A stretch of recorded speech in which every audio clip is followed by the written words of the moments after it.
It's kind of neat to be able to say 10 years from now that I helped build however many vehicle chargers that are in the state of Massachusetts. It feels good to know that what I'm doing as an electrician is helping climate change.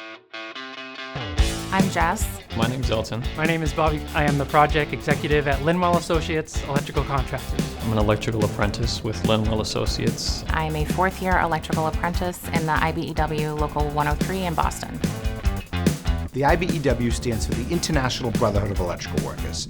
Here at Local 103, at our Dorchester headquarters, we have a $10 million training facility. We train over 2,000 electrical apprentices every single year, and they're learning basic electrical installations, all the way up to the most complex electrical installations.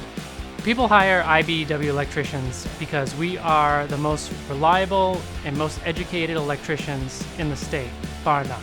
Coming out of high school, I didn't go directly into the field. I had a couple odd jobs. Started at Home Depot. I worked at a foster home. I was a mentor for a little while. I worked at FedEx. I put time in, but I wasn't really getting anywhere.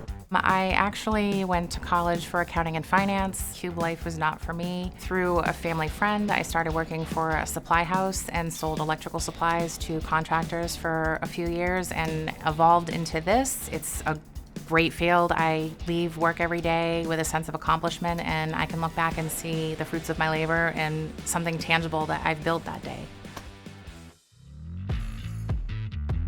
I'm kind of like a really hands-on person, starting with that, and I like to kind of do things myself. I did some reading on the electrical field, and I just went on the website and kind of tells you all about their program. And come September is when school starts, and you'll have 1 day of school a week. So you'll get to work 4 days a week, so you'll still be able to make some money, and you'll come to school for 1 day a week, and that's pretty much how it goes through your 5 years.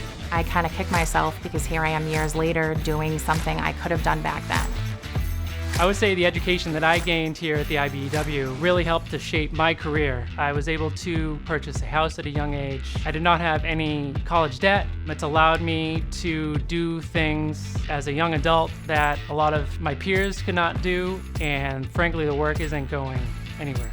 The job opportunities for electricians is truly endless. You could do your 5 years and get your license and be a journeyman and live comfortably. You could do home improvement projects for people. You wanted to get into the utility side. We wire hospitals and healthcare facilities. We're doing some of the biggest infrastructure projects. The electrical field is always growing. There's always buildings being put up. Especially now, clean energy.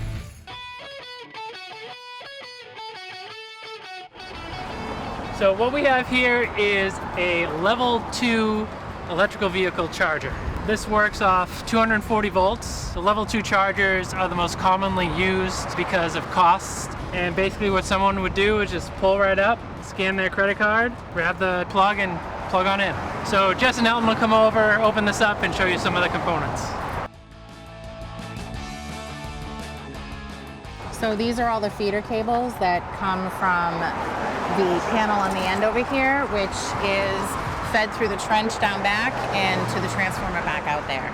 We pour the base, and if you could look in here, there's actually a small shaft that this unit slides onto, and then this is the head unit, which has all the lugs and whatnot for us to connect our cables to.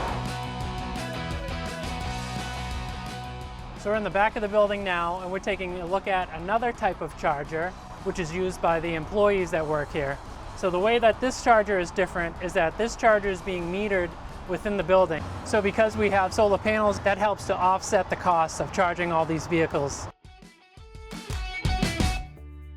The state also has goals of putting 1 million electric vehicles on the road by 2030. So what that means is there's going to be a very high demand of electricians to not only help design this work, but actually put these EV chargers into place. The job opportunities for electricians is truly endless. The industry itself is constantly changing, it's constantly evolving.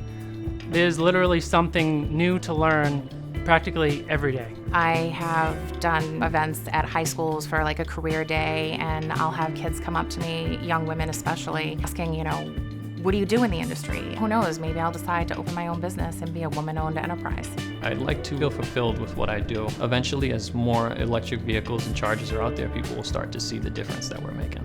The next 10 or so years is really going to be a tipping point, and there's going to be a shortage of electricians, and it's a challenging and rewarding job. You leave every day with some sort of sense of accomplishment because you can look back and see what you built that day.